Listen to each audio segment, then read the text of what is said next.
Hello, and welcome to a special bonus edition of Robert versus the New York Times crossword. Just making a quick video here because I'm pretty excited about having my Wall Street Journal crossword debut on a Thursday, no less, which is my favorite day, and my second ever published puzzle in a major venue, because technically I helped construct a puzzle for my friend's wedding last year, and I have another friend wedding puzzle coming up this summer. Those are actually super duper fun, so if you ever want to talk custom crossword construction, let me know. Anyway, I wrote today's Thursday, April 20th, 2023 Wall Street Journal puzzle called I'll Hazard a Guess. I mentioned it on my New York Times crossword video last night. So I thought I'd just give you a little background inside info on the process and such. So I constructed this puzzle back in 2021 when I was on more of a construction kick. I guess probably the summer of 2021 before I started my new tenure track job. I had a little bit of time and I constructed a bunch of puzzles.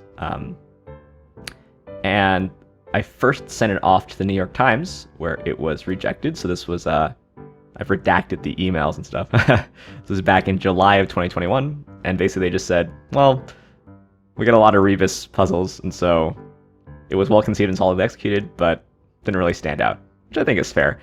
As I was going back over the puzzle recently, there's like some sticky areas. Maybe I'll try to point those out. So fair enough. They get a lot of Rebus puzzles. This is not it's not really a Rebus, I guess. It's like a hidden Rebus in a dark square, but it's certainly been done before. So there are lots of other venues though, and there's this handy dandy spreadsheet. If you just look up like crossword spec sheet, I'll leave a link to this Google Doc below. The constructor community is like really quite collaborative. So I think this is Matthew Stock who created this. Let me know if I'm wrong. And so there's all these different venues which have different rules, right? So New York Times, if you look at the spreadsheet, it'll tell you like whether they allow theme queries. That's just sending in a set of themers rather than a full puzzle and asking, do you think this could get published? Whether they accept themelesses. I wish more of these places accepted themelesses actually, because I have kind of a nice themeless that has been rejected by the New York Times. Whether they allow rebuses, which is basically just the New York Times essentially. I mean, I realize some of these down here. But Crucinova, like, for example, really wants, like, really super duper original, weird formatting, weird grids, stuff like that. And I have only ever tried to just do sort of standard crosswords. Spyscape wants spy-themed puzzles. So, these sort of don't really count. But an important thing to look at is this, how much money you can make if you submit, right? So New York Times, it's $500 for the first, $750 for the third and onward for a 15 times puzzle. Wall Street Journal is really the next highest major venue. So, being the capitalist that I am, I sent it off to the Wall Street Journal. It actually took me a while though. Pretty much like as I get puzzles rejected, I just sort of forget about them. But I was talking to my colleague Joel, sending him some puzzles, and thought, okay, you know what? Let me just send some of these old ones off. Why not? So I sent this off, I guess a year later. When did I get this rejection actually? No, I say I got this rejection in July 2021. I actually submitted in April 2021. So then a year later, I resubmitted to the Wall Street Journal just by emailing it to Mike Schenk, the editor. And then in February, they basically just said yes. And they said it'll appear sometime in the next 3 months. And then it appeared 2 months later. No actually like proofing process. They never sent me a proof, no editorial process. Just we'll take the puzzle. And then they made some changes, which I think largely were good. So what I have here is I have the published version, which I just revealed, but I have it in this down for a cross just because I can compare it to what I submitted. And you can see that in terms of inside of the grid, they changed not too much, right? So I guess this O-ring was like a little bit awkward, crossing store. So they changed to Harriet Beecher Stowe crossing O-wing. I think that's probably an improvement. And then up here, where I have and it's supposed to be Nas, the rapper, crossing Vera and Owen, they've changed it to Owie Vest with this really tough clue, ism and ETs. Yeah, I think they generally toughened up the cluing, I would say. Overall, let's see. What are some interesting things? One interesting thing is that originally for these, oh, by the way, spoiler alert. Originally for these, this ride shotgun, I didn't clue the second part. So there's these dashes, right? So this whole thing is just supposed to be ride shotgun. This thing is just supposed to read hotshot crew. I think actually what they did is better, which is they clued the latter halves, which can be just clued as words. And so I think this makes the fact that this is like a tricky square a little bit more hidden, which I think is actually, I think that's better. I probably should have done that myself. I was just thinking of the whole film. By the way, I didn't, like, I kind of thought a hotshot crew is like what you get together for like for a bank heist.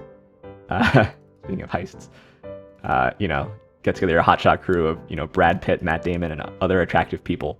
But I mean, I'm pretty sure I only got the fill from looking on One Look to see what might fill the pattern, because I wanted something symmetric to ride shotgun. And it turns out that a hotshot crew is this wildfire fighting thing.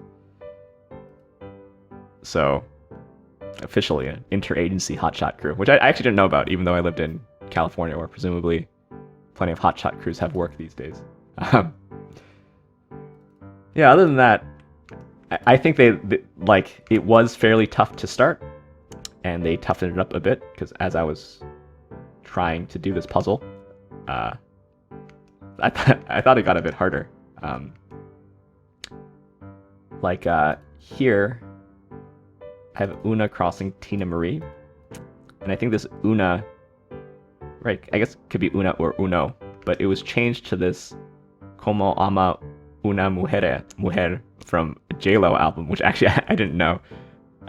Like, I like J-Lo, but I don't know all the songs, so I think that's harder crossing Brandon Tina, who I also didn't know about. So I think this is, like, Tina is sort of, when it's appeared in crossword puzzles, has sort of always been included as Tina Marie, this like 80s singer, but I think this is sort of a new angle on it. So I don't think that anything that the editing team did I disagree with. Just, I think in some places it got either a bit harder or just more out of my wheelhouse, I guess, which makes it harder for me. So I could actually leave a link below to what's this? Oh yeah, I definitely didn't write this clue. What did I write? Mythical Archer. I mean, that's a nice clue. I did write some clues that I liked. I mean, maybe they're also stolen. Who knows? Merger acquisition, which someone in the comments mentioned. I was really happy to get Yakitori in the grid. I wonder if that's clue the same. Yeah. But this corner was pretty tough to fill in. Like, I didn't love toss, which I clued. Maybe actually that's a harder clue than cup and can. And I didn't really like C team. To me, C team is just kind of like an arbitrary letter in front of team. But this corner was really hard to fill in cleanly. So I don't think it turned out horribly, but it's not my favorite. I also really liked having weak T in the grid. So if I'm proud of stuff, it's, you know, like you try to make some impressive long stuff. So, you know, that isn't theme stuff. So like laser beams, darn tootin', alter ego. Oh, this is a different clue also. Yeah. I also didn't know where Old North Church was when I was doing the puzzle. Yeah. Anyway, I'll leave a link to the original version. This is a hidden link on Down for Cross. I guess you could always just read this URL, but I'll leave one down just in case you want to take a look at the differences between the two through the editorial process at the Wall Street Journal. Anyway, super grateful that Wall Street Journal accepted my puzzle. Super excited to have a second published puzzle. Thanks to all of you for watching this video, for playing the puzzle, for leaving some comments. Really appreciate it. Anyway, I'll see you tonight as I do some New York Times crossword puzzles. Back to the usual grind. See you then.